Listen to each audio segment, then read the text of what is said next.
우리는 종종 말은 칼보다 무섭다는 말을 듣습니다. 실제로 어떤 단어는 물리적인 폭력보다 훨씬 깊고 오래가는 상처를 우리의 내면에 남깁니다. 누군가 무심코 던진 비난의 단어, 당신의 정체성을 규정하는 모욕적인 단어, 혹은 과거의 상처를 상기시키는 냉소적인 단어까지. 이 단어들은 우리의 삶을 멈추게 하거나 우리의 자존감을 뿌리째 흔들어 놓습니다. 만약 단어가 그저 세 개의 사실을 표상하는 도구에 불과하다면 우리는 왜 그 단어 자체에 이토록 심각한 상처를 받는 것일까요? 왜 우리는 단어가 지칭하는 사실보다 그 단어 자체의 무게와 위력에 압도되는 것일까요? 그가 나에게 실패자라는 단어를 던졌을 때 내 존재 전체가 부정당하는 기분이었어. 그 단어 자체가 나를 찌르는 칼 같았어. 나는 그 말이 진실이 아님을 알지만 그 단어가 나의 정체성을 규정하는 것처럼 느껴져서 벗어날 수가 없어. 왜 단어는 단순한 소리가 아닌 우리의 존재에 실제적인 상처를 가하는 행위가 되는 것일까요? 우리가 단어에 상처받는 근본적인 이유가 단어는 단순히 사실을 표상하는 것이 아니라 세계와 관계를 만들어내는 실제적인 행위라는 비트겐슈타인의 통찰과 이 행위가 타인과의 상호작용 속에서 우리의 정체성을 부정적으로 고정시키는 낙인으로 작용하기 때문이라면 믿으시겠습니까?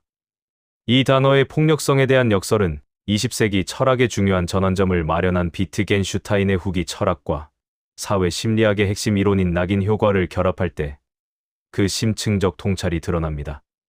비트겐슈타인의 후기 철학은 언어의 본질을 단순한 표상에서 다양한 규칙을 가진 행위로 전환합니다. 단어는 말하는 행위로서 단순히 사실을 기술하는 것을 넘어 약속하고 명령하고 축복하고 혹은 저주하는 실제적인 힘을 가집니다. 실패자라는 단어는 단순히 사실을 설명하는 것이 아니라 당신을 실패자의 지위에 놓는 행위입니다. 이 언어적 행위성이 우리에게 실제적인 상처를 입히는 근원입니다. 여기에 심리학의 낙인 효과는 이 언어적 행위성이 개인의 정체성에 미치는 파괴적인 영향을 설명합니다. 낙인 효과는 타인이 특정 개인에게 부정적인 꼬리표를 붙이는 행위이며 이 낙인이 찍히면 그 사람은 자신이 낙인 찍힌 대로 행동하고 반응하게 되는 자기 충족적 예언의 악순환에 빠집니다. 우리가 단어에 상처받는 이유는 비트겐슈타인적 언어 행위가 우리의 정체성을 규정하는 실제적인 힘을 가지고 있으며 이 힘이 심리학적 낙인으로 작용하여 우리의 자아를 부정적으로 굳히고 우리가 그 낙인대로 살아가게 만드는 실존적 위협을 가하기 때문이다. 단어는 단순한 소리가 아니라 우리의 삶을 재단하고 구성하는 실제적인 칼날입니다. 우리는 오늘 비트겐슈타인의 언어 게임과 언어의 행위성 논의를 통해 단어가 어떻게 단순한 표상을 넘어 폭력적인 행위가 되는지 그 철학적 구조를 탐구할 것입니다. 이어서 심리학의 낙인 효과와 자기 충족적 예언 개념을 결합하여 단어에 의해 상처받는 것이 어떻게 우리의 정체성을 훼손하고 삶을 제약하는지 그 메커니즘을 분석할 것입니다. 이 두 시대의 지혜를 통합하여 단어의 폭력성으로부터 스스로를 방어하고 해방시키는 길을 발견하게 될 것입니다. 루트비 비트겐슈타인의 후기 철학은 언어를 하나의 고정된 실체가 아닌 특정한 규칙을 가진 다양한 게임으로 이해합니다.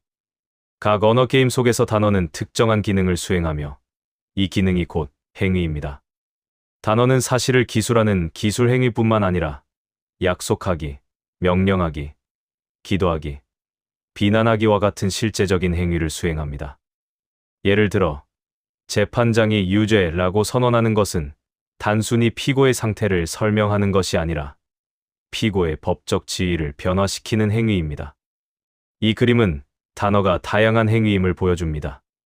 우리가 실패자라는 단어에 상처받는 것은 이 단어가 단순한 설명이 아니라 당신을 실패자의 지위에 놓아버리는 행위, 즉 언어적 폭력 행위이기 때문입니다. 이 단어는 우리의 자아와 관계의 실제적인 변화와 손상을 가합니다. 단어는 특정 언어 게임 속에서 정체성이나 현실을 규정하고 창조하는 강력한 위력을 가집니다. 사회적 맥락 속에서 반복적으로 사용되는 단어, 특히 너는 무능하다, 너는 나쁘다와 같은 규정적인 단어는 그 사람의 존재 자체를 특정 역할이나 지위로 묶어버리는 행위입니다. 이 단어들은 우리의 자유로운 존재 가능성을 제한하며 이 제약이 우리에게 심각한 상처를 줍니다.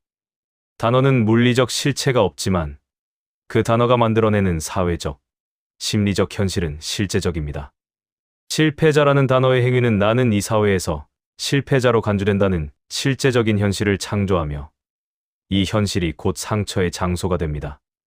비트겐슈타인은 우리가 어떤 언어 게임에 참여할지를 선택할 수 있음을 시사합니다. 상처로부터 스스로를 방어하는 것은 타인이 던진 부정적인 단어에 언어 게임에 참여하기를 거부하는 행위에서 시작됩니다.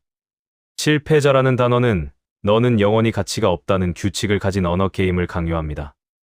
이 게임에 참여하여 그 규칙을 따르면 우리는 상처받지만 나는 그 단어의 게임에 참여하지 않겠다고 거부할 때 그 단어의 폭력성은 힘을 잃게 됩니다. 단어의 힘은 우리가 그 단어의 게임을 받아들일 때 작동합니다.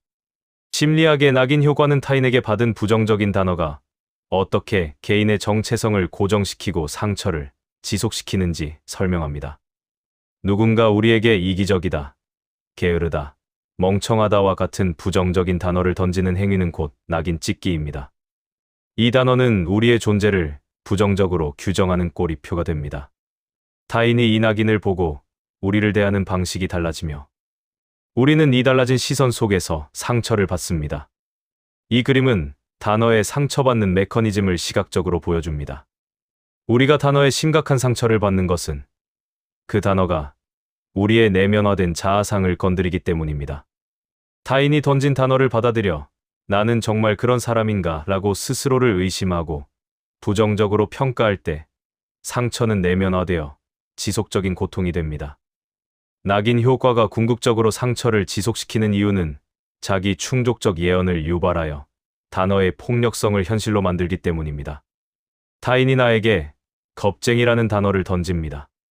나는 이 단어에 상처받고 무의식적으로 나는 겁쟁이처럼 행동해야 한다는 예언을 따릅니다. 중요한 순간에 실제로 도전을 회피하고 실패하여 결국 타인이 던진 단어가 진실처럼 보이는 현실을 창조합니다. 이처럼 우리가 단어에 상처받는 것은 그 단어가 우리의 자유로운 선택과 행동을 제약하고 부정적인 현실을 창조하여 우리의 삶을 훼손하기 때문이다. 단어는 단순히 감정을 상하게 하는 것을 넘어 우리의 미래를 어둡게 만드는 실존적인 위협이 됩니다.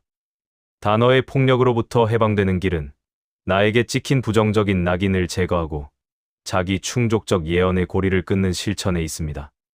타인이 던진 부정적인 단어에 대해 그 단어는 나에 대한 타인의 주관적인 해석일 뿐이며 나의 본질이 아니다라고 의식적으로 반박해야 합니다. 이는 비트겐슈타인적 언어 게임 참여 거부의 심리학적 실천입니다. 상처를 준 단어의 자기 충족적 예언 대신 나 스스로에게 긍정적인 새로운 단어를 부여하고 그 예언을 따르는 실천을 시작해야 합니다. 비트겐슈타인의 통찰과 심리학의 이론은 우리가 단어에 상처받는 이유가 단어의 행위성과 그 행위가 초래하는 낙인 효과의 이중작용 때문임을 통합적으로 제시합니다. 단어는 비트겐슈타인적으로 우리의 현실과 정체성을 규정하는 실제적인 행위이며 심리학적으로 우리의 자유로운 가능성을 제약하는 낙인으로 작용합니다.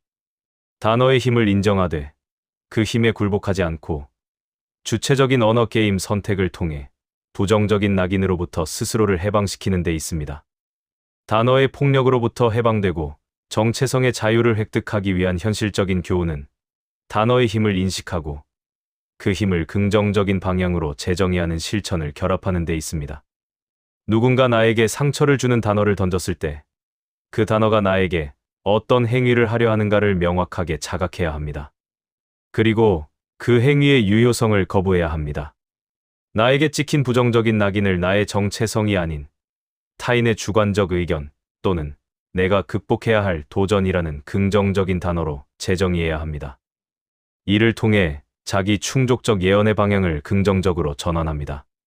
당신이 단어에 상처받았던 이유는 비트겐슈타인의 통찰처럼 단어가 단순한 표상이 아닌 우리의 존재를 규정하는 실제적인 행위였기 때문이었으며 심리학의 통찰처럼 그 행위가 낙인으로 작용하여 우리의 삶을 부정적으로 예언했기 때문이었습니다.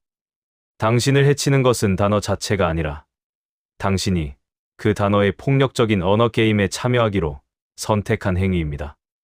이제 용기를 내어 단어의 폭력으로부터 스스로를 방어하십시오. 비트겐슈타인의 가르침처럼 부정적인 단어의 행위를 거부하고 심리학의 가르침처럼 긍정적인 새로운 낙인을 스스로에게 부여할 때 당신은 단어의 감옥에서 벗어나 자유롭고 온전한 정체성을 회복하게 될 것입니다. 당신의 언어가 당신의 정체성을 결정합니다. 오늘 이야기가 당신에게 작은 깨달음이라도 전할 수 있었기를 바랍니다. 이처럼 깊은 심리적, 철학적 통찰을 통해 당신의 삶을 변화시키는 이야기는 계속될 것입니다. 만약 오늘 영상이 도움이 되셨다면 좋아요를 눌러주시고 채널을 구독해주세요. 여러분의 관심이 저희가 더 좋은 콘텐츠를 만드는 큰 힘이 됩니다. 또한 이 영상에 대한 여러분의 생각을 댓글로 남겨주시면 저희에게 큰 영감과 소중한 의견이 될 것입니다. 다음 영상에서 다시 만나겠습니다. 감사합니다.